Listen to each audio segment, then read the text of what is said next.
être puissante pour nous tous. Spécialement dans ma vie, moi, je peux vous témoigner que la pensée de l'éternité a forgé toute ma vie. Je me souviens quand j'étais petit, j'avais peut-être 5 ans, j'allais me coucher dans un champ et puis je regardais dans le ciel et je pensais, waouh, c'est mon Dieu qui a tout créé ça. Et je pensais à l'éternité. J'étais conscient qu'on était ici que comme pendant un temps, une courte saison. Et puis, en fait, la parole de Dieu nous dit dans Ecclésiaste 3 et au verset 11, Dieu a mis dans leur cœur, en parlant des hommes, la pensée de l'éternité. Wow. Donc, nous avons tous cette pensée-là. Nous avons tous pensé un jour à la mort.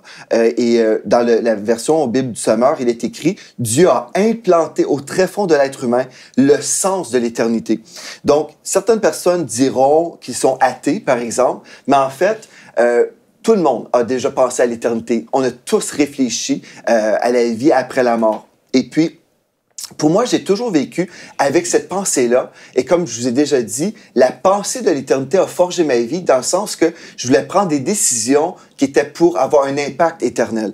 Il y a des gens qui vont vivre leur vie, ils vont juste gaspiller leur temps. Et je suis conscient qu'on peut gaspiller notre temps. On peut aussi dépenser notre temps dans des projets qui sont pas mauvais nécessairement, mais qui ne sont pas nécessairement profitables. Et ce que je voulais faire dès ma tendre enfance, je voulais investir ma vie pour l'éternité, sachant en fait qu'on était pour avoir une récolte éternelle. Et puis, vous savez, dans notre vie, on peut travailler pour avoir des maisons, avoir une voiture, tout ça. C'est très bien, on a besoin d'avoir des biens.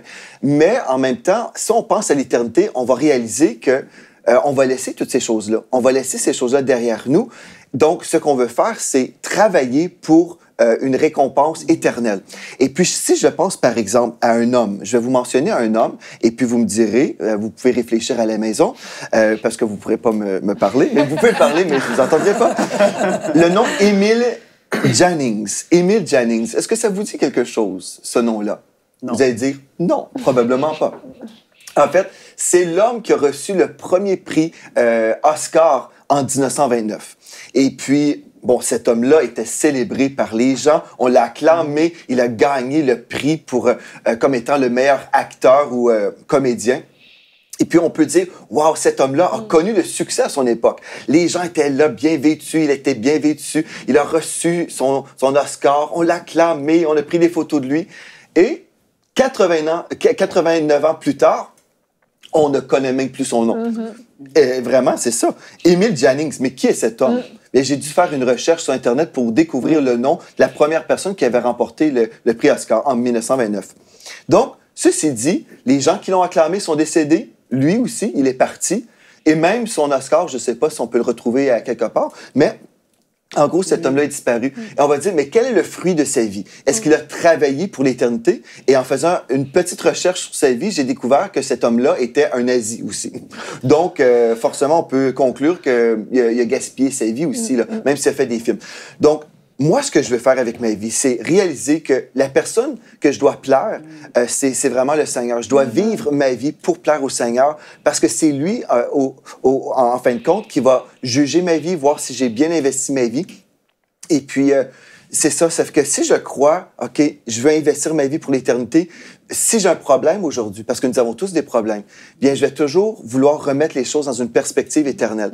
Est-ce que le problème que je vis en ce moment, est-ce que c'est vraiment la fin du monde? Souvent, on est comme ça, on se dit, « Ah, c'est terrible ce que je vis. » Oui, mais dans 10 millions d'années, est-ce que ce problème va vraiment être un problème?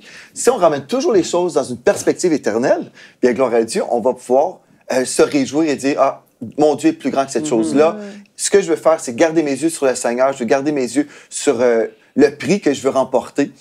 Mais pour y arriver, je ne dois pas être distrait par toutes sortes de choses. Je ne dois pas vivre ma vie pour plaire aux gens. Je dois vivre ma vie pour plaire à Dieu. Et voilà, ça, c'est la pensée de l'éternité que moi, je vis depuis longtemps. Et puis, je vous encourage aujourd'hui de revenir à l'essentiel. Vraiment avoir la pensée de l'éternité pour plaire au Seigneur avec votre vie.